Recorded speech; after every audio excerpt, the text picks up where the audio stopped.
Bismillahirrahmanirrahim. Assalamualaikum warahmatullahi wabarakatuh. Alhamdulillah, apa kabar anak-anak soleh dan solehah?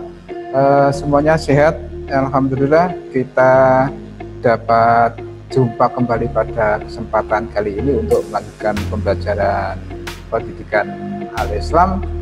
Pada kali ini adalah aspek fikih atau aspek ibadah. Silakan anak-anak untuk mempersiapkan diri dengan buku paketnya, ya, buku paketnya fikih. Kita mulai. Pada kesempatan ini adalah membahas tentang sholat sunnah rawatib halaman 91. Nah, 91 pada halaman 91 ini tentang sholat sunnah rawatib. Ya.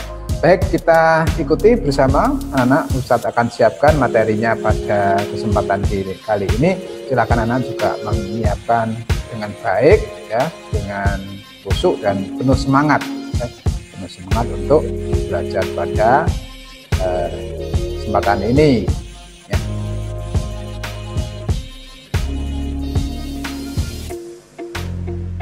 Baik anak-anak sekalian, langsung saja, kita terbatas waktunya untuk mengikuti pembelajaran pada kesempatan kali ini adalah pelajaran keempat aspek ibadah, yang kelima adalah sholat sunnah rawatib.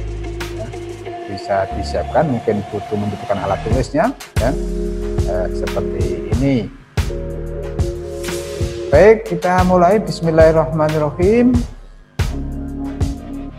Yang sebelum PTS, ya, kita sudah menyelesaikan beberapa aspek ibadah ini tentang sholat sunnah. Ada sholat sunnah duha, ya, yang sebelumnya ada sholat sunnah istikharah, ya, ada sholat sunnah tahajud, ada sholat sunnah tahiyatul masjid, ya, itu yang sudah kita bahas tadi. Nah, sekarang kita lanjutkan sholat sunnah rawatib. Apa itu, Ustadz, yang dimaksud dengan sholat sunnah rawatib?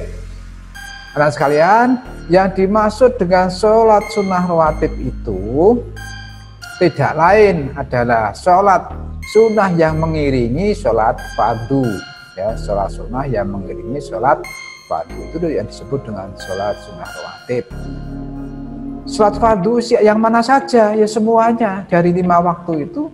Sholat sunnah yang mengiringnya itu disebut sholat sunnah rawatib, mulai dari ya subuh, duhur, asar, asar, maghrib, isya. Kelima-limanya itu sebelum dan sesudahnya ada sholat sunnah yang namanya sholat sunnah rawatib. Ada yang sebelum itu disebut qobliyah. Ya, sebelum sholat wajib itu, kalau anak-anak, ya, ikut jamaah di masjid, ada bapak-bapak, ada, dan juga kita, ya, berlatih untuk sholat sunnah. Sebelumnya kok sholat sunnah 2 rakaat, ya, di samping tahiyatul masjid juga lagi sholat sunnah lainnya. Nah, itu berarti para bapak, ibu, ustadzah yang kebetulan anak-anak jumpai di masjid, di mushola, itu berarti mereka itu sedang melaksanakan yang namanya sholat sunnah rawatib. Ini disebut qobliyah, ya, ada qobliyah. Ada yang ba'diyah, ini sesudah sholat wajib kok sholat lagi, sesudah sholat kok sholat lagi, fardu kok sholat lagi. Lah, itu disebut ba'diyah. Ya. Apa Pak Ustadz perbedaannya dengan sholat fardu, ya, dengan sholat sunnah rawatib itu apa perbedaannya? Perbedaannya tidak lain adalah, ya, tentang niatnya. Kalau tata cara gerakannya, rukun syaratnya, ya, rukunnya juga sama, tetapi niatnya yang berbeda karena ada sunnah, ada fardu. Nah, hukumnya bagaimana, Ustadz? Hukumnya itu sholat sunnah itu ternyata di sini ya, kita bisa baca juga di halaman 91 ini ada 2. Ada hukum sholat sunnah mu'akkadah, ya, mu'akkad, ya, ada juga sholat sunnah ghairu mu'akkad. Ada mu'akkad dan sholat sunnah ada sunnah ghairu mu'akkad. Nah, itu ada dua macam. Baik, kita lanjutkan anak-anak. Sholat sunnah rawatib yang tergolong sunnah muakkad itu apa saja? Ya. Sholat sunnah yang rawatib yang tergolong sunnah muakkad itu apa saja? 1, 2 rakaat sebelum subuh. Ini masuk dalam kategori sholat sunnah rawatib yang hukumnya sunnah muakkad. Kedua, 2 rakaat sebelum duhur. Ini juga hukumnya sunnah muakkad. Yang ketiga, 2 rakaat sesudah duhur. Ini juga hukumnya sunnah muakkad. Yang keempat, 2 rakaat sesudah maghrib. Ini juga hukumnya sunnah muakkad. Terakhir, sesudah isya 2 rakaat itu juga sunnah muakkad.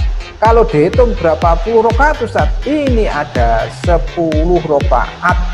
Nah, kalau anak-anak ya, bisa melaksanakan ini berarti sudah memenuhi menjalankan sunnah rawatib ya, yang hukum sunnah muakkad ini, terutama sudah anak-anak sudah kelas 4 ya, diingat-ingat sudah kelas 4, tidak hanya sholat wajibnya saja, sholat sunnahnya juga dijalankan ya, berlatih sejak sekarang ya, gimana berlatih baik di rumah, di sholat di masjid ya, sebelum dan sesudahnya ditambahi dengan sholat sunnah muakkad. Yang kedua ada sholat sunnah yang tergolong sunnah ghairu muakkad. Jadi selain muakkad, tetapi ini kelompoknya berbeda, ada sedikit perbedaan, ada juga persamaannya. 1, 2 rakaat sebelum zuhur itu sama dengan tadi ya, hampir bersamaan, tapi beda lainnya. 2 rakaat sesudah zuhur juga masih sama. Kemudian 4 rakaat sebelum asar. Nah, ini ada 4 rakaat sebelum asar, ini masuk pada sholat sunnah rawatib ghairu muakkad. Kemudian yang keempat adalah 2 rakaat sebelum maghrib. Ini paketnya ini kalau dihitung juga sama dengan 10 rakaat ya, 2, 2, 4 juga 10 rakaat. Itulah anak sekalian, dari segi jumlah rakaatnya seperti itu, dari segi hukumnya juga seperti itu.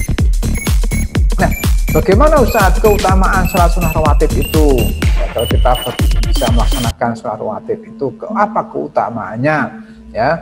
Sebelum subuh mendapat apa? Kalau keutamaan sholat sunnah rawatib itu ternyata di sini dijelaskan sebelum subuh itu ya, diibaratkan ya, bisa mendapatkan lebih baik dari dunia seisinya. Nah, bayangkan anak-anak sekalian, lebih baik dari dunia seisinya itu apabila kita bisa melaksanakan sholat sunnah. Nah, disebut dengan sholat sunnah fajar juga. Sholat sunnah sebelum subuh 2 rakaat saja itu seolah-olah ya, sebanding dengan kita ini mendapatkan lebih baik dari dunia seisinya. Siapa yang tidak ingin ya, tentu kita semuanya ingin mendapatkan dunia seisinya, luar biasa besarnya ya dunia ini ya.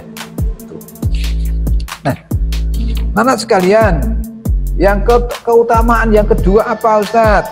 Ya, keutamaan yang kedua adalah mendapatkan rumah di surga. Mendapatkan rumah di surga apabila melaksanakan sholat sunnah ini rawatib ya 10 rakaat atau 12 rakaat.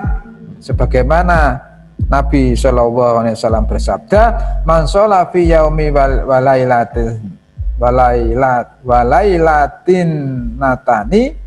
walailatis natani asyarata rakaatan ya bunia lahu baitun fil jannati arba'atan qabla zuhri wa rakaataini ba'daha wa rakaataini ba'dal maghrib wa rakaataini ba'dal isya wa rakaataini qabla sholatil fajr. Rawahu Tirmidzi dan Muslim. Barang siapa, artinya barang siapa yang sholat sehari semalam sebanyak 12 rakaat, maka dibangunkan baginya sebuah rumah di surga.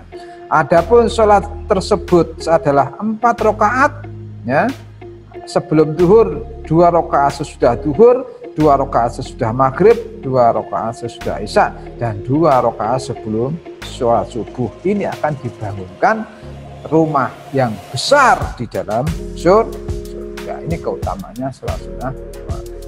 Ya, yang ketiga, barang siapa yang melaksanakan sholat sunnah rawatib ini, maka Allah haramkan tubuhnya dari api neraka. Ya, bagi siapa saja yang mengerjakannya, ini akan diharamkan masuk dalam api neraka. Ya, Rasulullah SAW bersabda, an ummi Habibah qala Nabi sallallahu alaihi wasallam, man khafadhu ala ba'a raq'atan qabla zuhri wa arba'a ba'daha harumahu Allahu 'alan nar. Rawahu Tirmizi.